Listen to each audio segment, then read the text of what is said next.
Hello friends, welcome to the video lecture series on Artificial Intelligence and Machine Learning. I am Dr. Dafda, and in this 30th video class of AI/ML, we will understand the depth limit search or DLS, which also is a type of uninformed or blind search technique in artificial intelligence, and we will also see its implementation in Python. In the previous video class, we understood depth first search (DFS), which is a way to solve problems by going deeper first before going wide.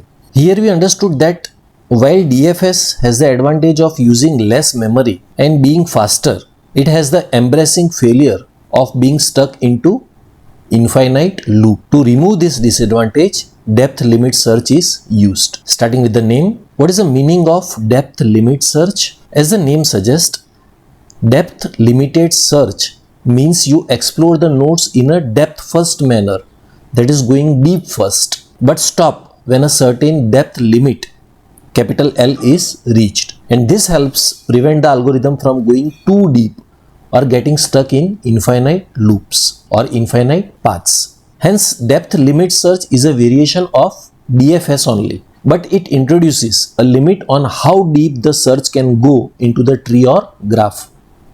So basically it is a simple fix for depth first search. Again, taking the same example, imagine you are looking for your classroom in a new building and your classroom is here, this cross mark. And for the depth limit search, you have set a limit L is equal to 3 over here. So it will not go deeper than 3 floors. And this building is say 20 stories tall. Assume that first it searches this hallway. So it will search here. It will search here and it will search here, and it will stop going ahead here as capital L is equal to 3. The limit which we have set is 3. So it will come back and it will come to this hallway. So it will search here, not found. Going ahead it will search here, again not found the goal, and search here, and you will find your classroom. So that is quite fast and efficient as it did not go much deeper here. So that is depth limit search. Okay, so let us start. So before we learn DLS, let us quickly remember what is the main problem with standard DFS. The biggest weakness of DFS is that it has no limits. It just keeps going deeper and deeper down one path. This can lead to two major issues. Number one, if a path has a loop like going from CBU to Erard, Erard to Oredia, and Oredia back to CBU, DFS can get trapped in this loop forever.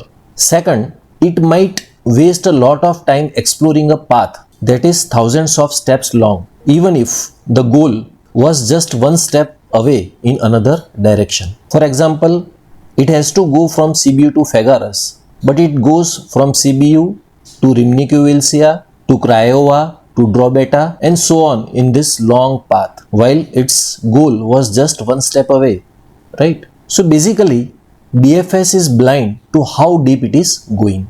Okay, the solution to this problem of DFS is surprisingly simple and is called depth limited search or DLS. The idea is to do exactly what a normal DFS does, but with one rule. We give it a depth limit.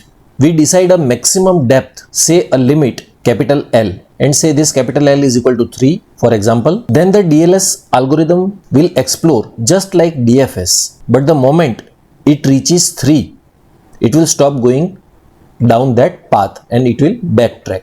It treats the depth limit L as a solid wall it cannot cross or a dead end, right? So you can think of DLS as simply DFS with a stop sign. Okay, now let us see a real example on this map of Romania. Imagine that our starting city is IAC and our goal is to reach Fagaras. Now see, looking closely at this map, we can see that there is a path from IAC to Niemat and a path from Niemat back to IAC, and this is a classic loop. For this graph structure, if we use a basic DFS algorithm, it could get stuck here forever. It would go from IAC to Niemat, then back to IAC, again back to Niemat, and so on. And it would never explore other paths to find our goal Fagaras. So DFS will never find Fagaras, and this is a complete failure of the search. Now let us see how DLS solve this problem. Let's apply DLS to the same problem. We will set a depth limit of 4. The search starts at the same path from IAC, which is depth 0, to Niemat, which is depth 1, back to IAC, depth 2, again to Niemat, depth 3, and then to IAC again, that is depth 4. But the algorithm stops here. Why? Because the depth limit of 4 has been reached, and this is called cutoff, and it will backtrack. Now what will happen? The search will continue on another path. In step 1 from IAC it goes to Vaslui. In step 2 it goes from Vaslui to Urziceni. In step 3 from Urziceni to Bucharest, and in step 4 from Bucharest to Fagaras, and it finally reaches the goal Fagaras. So in conclusion, the depth limited search found the solution because the limit prevented it from getting stuck. Okay, but DLS is not a perfect solution. It has a major weakness. What if we choose the wrong limit? First, what if our limit is too small? Imagine the shortest path to our goal is 4 steps away, but we set our limit to 2. So the search will stop at depth 2 everywhere and will never reach the goal, and it will tell us that there is no solution even though a solution exists, and this property is called incompleteness. Second, what if the limit is too big? Say if we set a limit of 50, DLS will just act like a normal DFS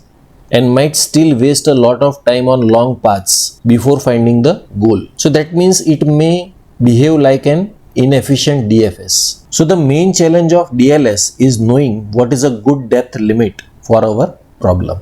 Let us compare DLS to DFS. Compared to DFS, DLS is not complete, meaning it can miss solutions if the limit is too small.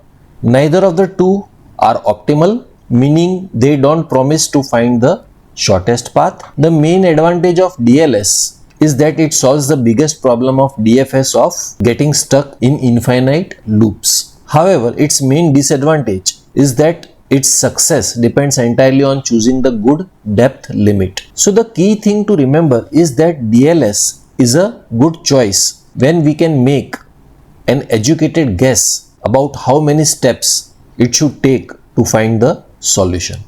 Okay.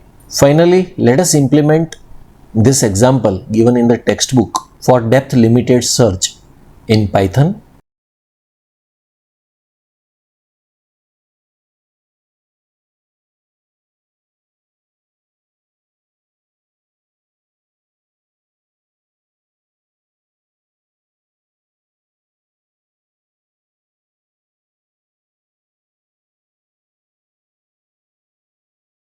So that is all for this video class. You will find the link to download the PPTs and the Python codes in the description box.